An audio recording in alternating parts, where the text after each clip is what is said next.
there are just moments in time when you just can't avoid the realities of the world around you. This is one of those moments as we mourn the loss, a second mass shooting in just over a week. So we thought we'd get our marriage and family therapist, James Guay, on the line. James, thank you so much for making yourself available to us this morning. Thank you, Dr. I can't even James. You're very imagine welcome. um, Yeah. in times like this how a therapist, Mm. whose job, their career is to help others, how you must also be feeling. Mm. So let's just live in these emotions for just a moment together and Right. sort of process and talk through some of this. How are you feeling? How should we or how could we be processing this? Here we are once again. Oof. Well, I mean, it's devastating, right? I mean, the fact that there are so many mass shootings, at all to begin with, but then multiple ones, even in the past 7 days, there's been like 4, 5, 6, where there's been at least 3 or 4 people injured or, that died from it. It is unfathomable. It is incomprehensible.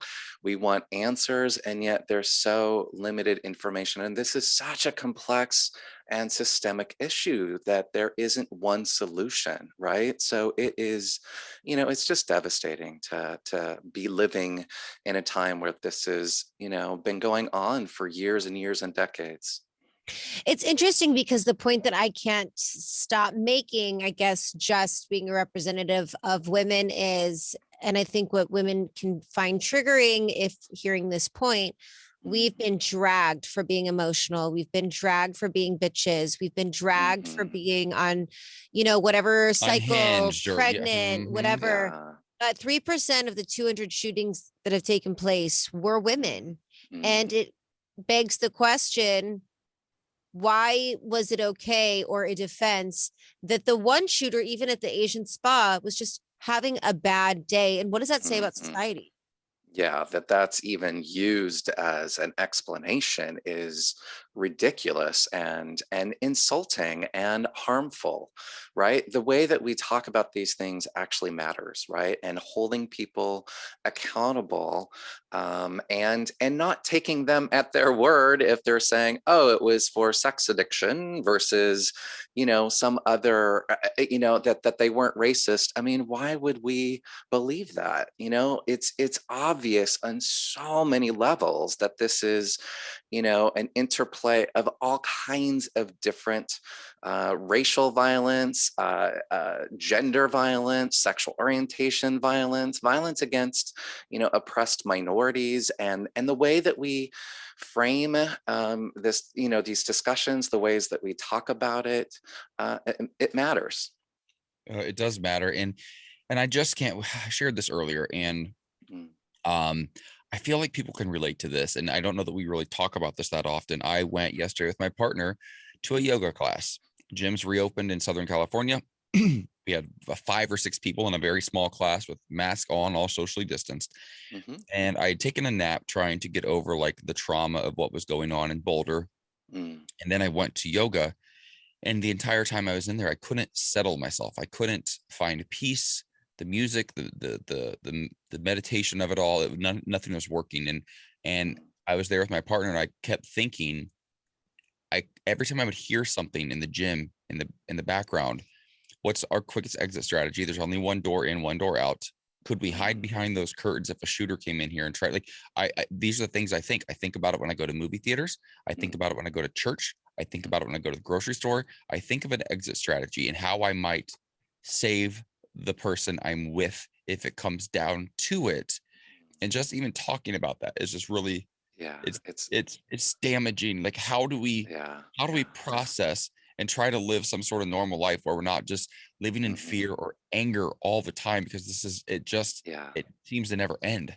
yeah, yeah. It's like trauma upon trauma upon trauma. We have the pandemic trauma, we have the shooting trauma, we have the racial violence trauma, we have all this stuff, and it is.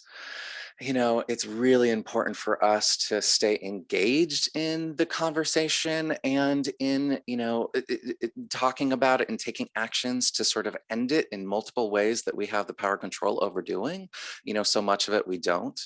And it's also important that we pace ourselves, right? We are going to be of no use to this cause or any cause if we are overspent, if we are burnt out, if we are re-traumatizing ourselves through the process, right? So making sure that we're grounded enough, getting extra support if we need to, coming back to current moment, time, and place. Is there a shooter active right now? No. Okay. So the thought of actually an exit strategy, fine. I know where that is. Now, can I kind of come back to my body? Can I soothe it in a way? And sometimes the answer is going to be no. We're You know, doing the best that we can, right? I'll be honest with you. The fact that you said that is such an important point, because I remember one time Lisa was like scouting it out, and I had such a severe panic attack. I couldn't get myself back into my body. I was like, oh my God, what if it really does happen? And we had to leave. I mean, I think that anxiety is really high right now as well. If you've decided to finally leave your home, now you have to be afraid of terrorists, domestic terrorists. Mm. So what do you suggest? What are like 3 tips that you could give for somebody dealing with severe anxiety in the moment?